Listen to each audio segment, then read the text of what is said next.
الرحمن الرحیم آسان ترین اور تیز رفتار طریقے سے قرآن پاک کو سمجھیں۔ آج ہمارا اس کا تیسرا سبق ہے اور یہ سبق ہے پروناؤنز کے بارے میں۔ پہلا سبق بھی ہم نے پروناؤنز کے بارے میں پڑھا تھا، کیونکہ پروناؤنز جسے ضمائر کہتے ہیں۔ ضمائر ضمیر کی جمع ہے، اس کی دو قسمیں آتی، سیپریٹڈ پروناؤن، اٹیچڈ پروناؤن۔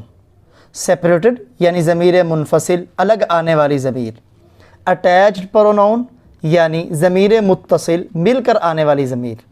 اسے آپ یوں بھی کہہ سکتے ہیں سبجیکٹیو، جو فاعلی حالت پر دلالت کرتی، آبجیکٹیو جو مفعولی حالت پر دلالت کرتی۔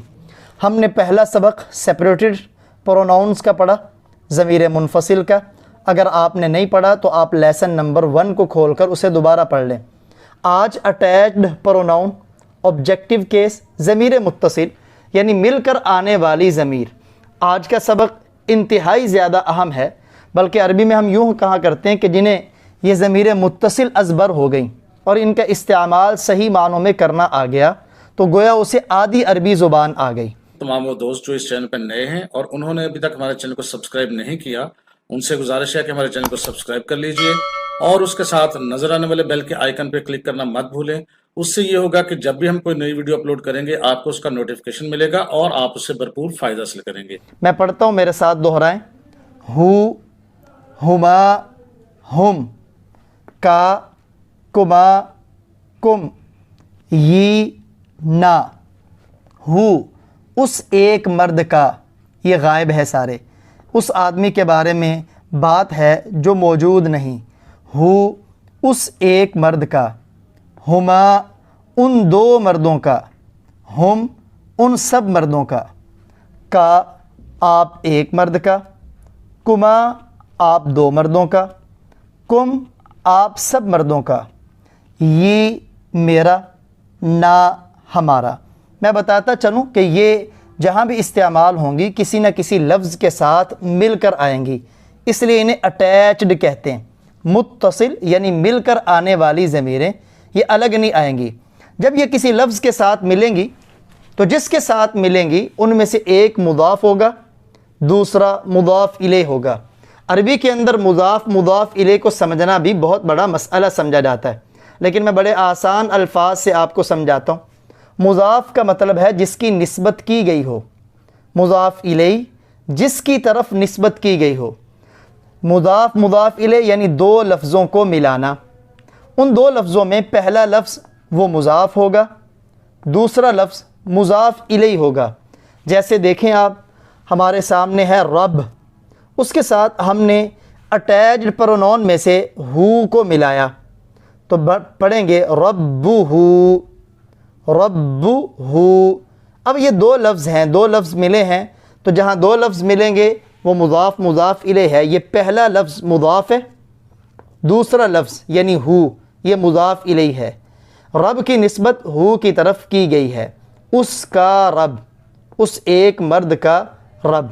اسی طرح کتاب، اور اس کے ساتھ ہم ہو ملا دیں، کتابہ، اس کی کتاب، اس کی یعنی اس ایک مرد کی کتاب۔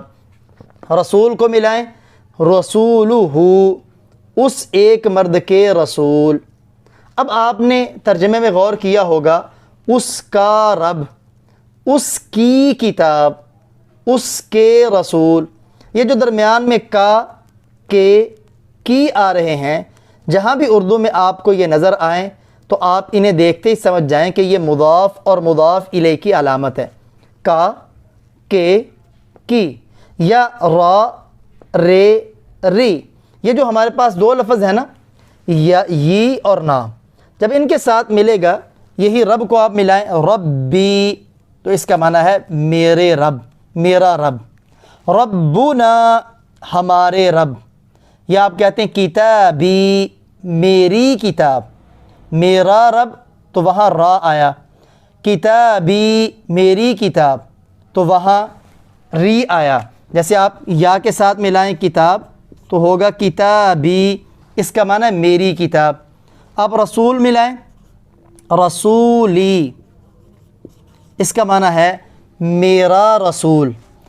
یا آپ نا ملا دیں رسولنا، تو اس کا معنی ہوگا ہمارے رسول، رسولنا۔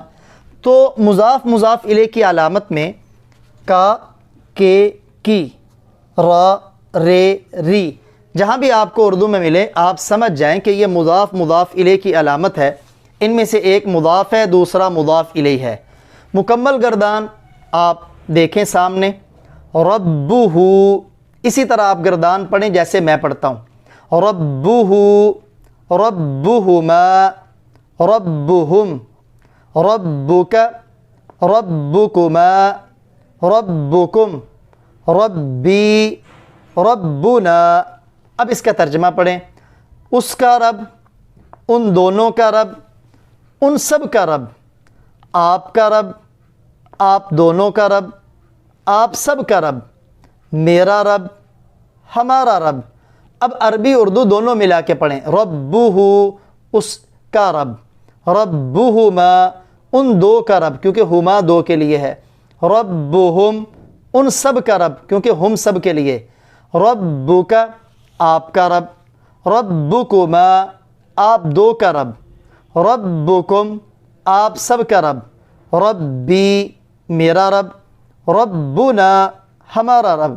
چند ایک میں اور کلمات لکھتا ہوں، آپ نے ان کلمات کو ان ضمیروں کے ساتھ ملا کر اسی طرح مکمل گردان پڑھنی ہے، پہلے عربی میں، پھر اردو میں، پھر عربی اردو دونوں میں، اور پھر مختلف انداز میں۔ آپ انہی ضمیروں کو دین کے آخر میں لگائیں، جیسے اگر ہو ہم لگائیں گے تو بن جائے گا دینہ، اس کا دین۔ اگر ہما کو لگائیں گے تو بن جائے گا دینہما، ان دونوں کا دین۔ ہم کو لگائیں گے تو بن جائے گا دینہم، ان سب کا دین۔ آپ کا دین کہنا ہو تو کہیں گے دینک، آپ کا دین۔ آپ دونوں کا دین کہنا ہو تو کہیں گے دینکما، آپ دونوں کا دین۔ آپ سب کا دین کہنا ہو تو کم لگائیں گے دینکم، آپ سب کا دین۔ میرا دین دینی، ہم سب کا دین یا ہمارا دین دیننا، دیننا۔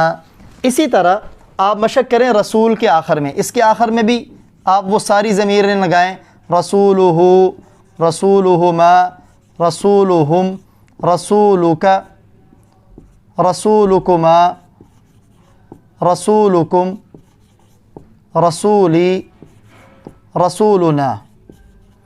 اس کے رسول، ان دونوں کے رسول، ان سب کے رسول، آپ کے رسول، آپ دونوں کے رسول، آپ سب کے رسول، میرے رسول، ہمارے رسول۔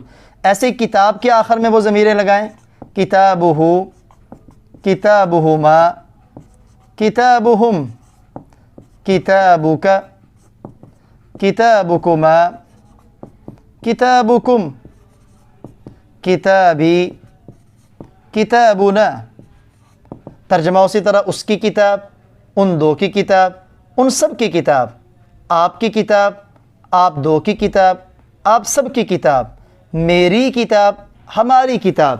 ترجمے میں آپ غور کر رہے ہوں گے کہ ان کے آخر میں کے، کا، کی، رے، را، ری آ رہا ہے۔ آئیے اس کی مشق کرتے ہیں۔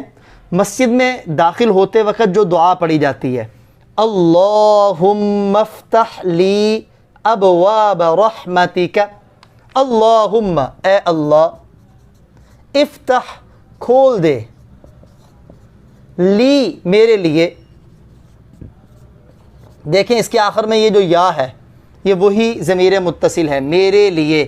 ابواب، دروازے، رحمتی کا، یہ کاف، اپنی رحمت کے یعنی تیری رحمت کے۔ اللہم، یہ مسجد سے نکلنے کی دعا ہے، اے اللہ، انی، بے شک میں، یا کا معنی میں، اسألک، آپ سے سوال کرتا ہوں، کا، کما، کم، من فضلک، آپ کے فضل کا۔ اسی طرح اگر آپ قرآن پاک لے کے بیٹھیں، تقریباً قرآن پاک کی ہر سطر میں آپ کو یہ والی ضمیریں مل جائیں گی، یا ہو ہوگا، ہما ہوگا، ہم ہوگا، کا، کما، کم، یہ، نا۔ اور یہ قرآن پاک میں کئی ہزاروں مرتبہ یہ ضمیریں آئی ہیں۔ اگر آپ یہ 8 ضمیریں صحیح طریقے سے سمجھ لیں، یاد کر لیں، تو پھر قرآن میں غور کیجئے گا، بڑے الفاظ کا ترجمہ آپ کو آ جائے گا۔ سیکھ کر آگے دوسروں تک پہنچائیں تاکہ قرآن سیکھنے والے بھی ہوں، دوسروں کو سکھانے والے بھی ہوں۔